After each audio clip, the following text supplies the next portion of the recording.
Manusia, hewan maupun tumbuhan, sebagai makhluk hidup, kita perlu oksigen untuk hidup.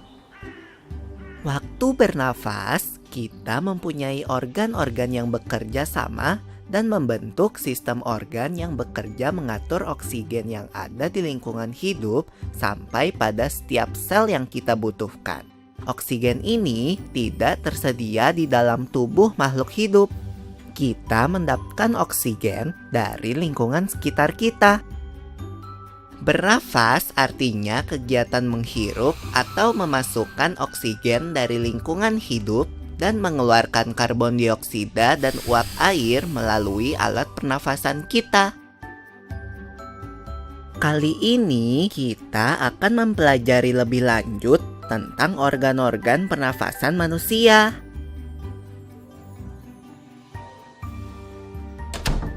Lula, kamu tahu enggak kalau alat pernafasan kita terdiri atas hidung, pangkal tenggorok atau laring, batang tenggorok atau trakea, cabang batang tenggorok atau bronkus, dan paru-paru. Iya, Pipo. Melalui lubang hidung, udara mendapatkan jalan keluar dan masuk ke dalam tubuh kita.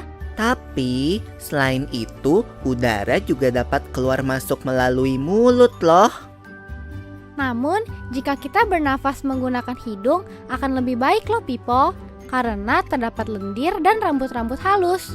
Rambut-rambut halus ini berfungsi untuk menyaring udara yang mengandung debu, kotoran, dan kuman penyakit.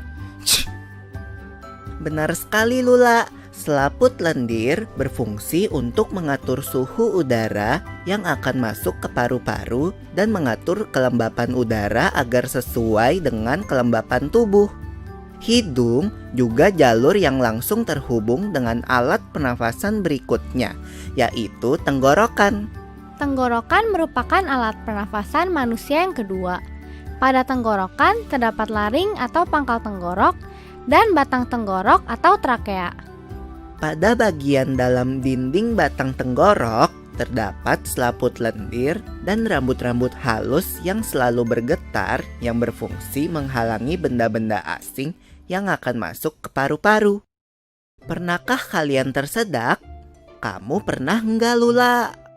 Pernah banget, Pipo. Itu kenapa ya, by the way? Tersedak merupakan gerak refleks untuk mengeluarkan kembali benda atau makanan yang masuk ke saluran pernafasan. Oh, aku tahu. Gerak refleks adalah gerak cepat dan otomatis yang menanggapi rangsangan dari luar organ, kan? Iya, Lula. Kemudian pangkal tenggorok yang disebut juga laring menghubungkan hidung dengan batang tenggorok atau yang biasa disebut trakea. Pada ujung trakea terdapat bronkus, yaitu percabangan yang menghubungkan trakea dengan paru-paru kiri dan kanan. Paru-paru terletaknya di dalam rongga dada, kan, Pipo? Jika kita menghirup udara, maka udara masuk ke paru-paru.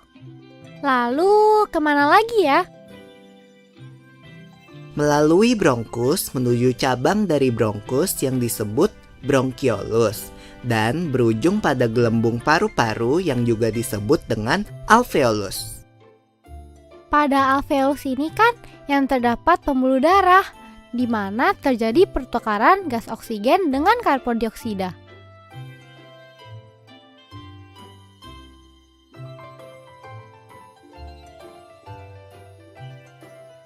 Well, Pipo, tahu gak kalau sistem pernafasan kita terdiri dari dua, kan? Yaitu sistem pernafasan dada yang umum kita lakukan dan juga sistem pernafasan perut. Jelasin dong, Pipo, apa sih perbedaan detailnya? Pernafasan dada terjadi karena gerakan tulang rusuk oleh otot-otot antar rusuk. Pengambilan udara terjadi saat otot antar rusuk berkontraksi atau mengerut, sehingga tulang rusuk terangkat ke atas menyebabkan rongga dada dan paru-paru membesar. Oh begitu, berarti pengeluaran udara terjadi saat otot antar rusuk berelaksasi atau mengendur.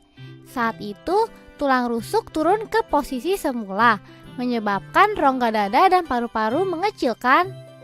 Ya, benar sekali. Lalu menurut kamu, bagaimana dengan pernafasan perut kita, Lula? Aku belum yakin banget sih, Pipo. Jelasin dong.